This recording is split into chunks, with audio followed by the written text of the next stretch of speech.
எருதுகட்டின் ஆட்ட நாயகன் பிளேபாய் நம்ம எல்லாரையும் விட்டு போயிட்டாரு.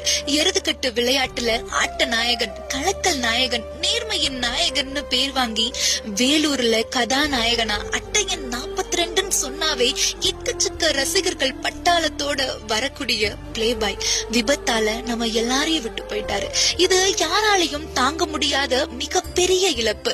பிளேபாய் களத்துக்கு வராரு அப்படின்னாவே ரசிகர்கள் குதிச்சு குதிச்சு எதிர்பார்ப்பாங்க. களத்துல ஓடுன்னு ஓடுன பிளேபாய் இன்னைக்கு ஓடாம ஒரே இடத்துல படுத்து கிடக்கிறத நினைக்கும் போது மனசு வலிக்குது. பிளேபாய்க்கு வயசு சிறுசுதான், ஆனா அவர் படைச்ச வரலாறு ரொம்ப பெருசு. பிளேபாய் ஒரு ஆளு தான், ஆனா அவர் ஆட்டத்துக்கு வரும்போது அவர் பின்னாடி வரக்கூடியவங்க பல்லாயிரக்கணக்கானவங்க.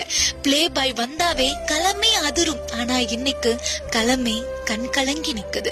பிளேபாய் கடைசியா நடந்த எருதுகட்டுல முதல் பரிசு வாங்கிட்டு களத்தை விட்டு வெளியே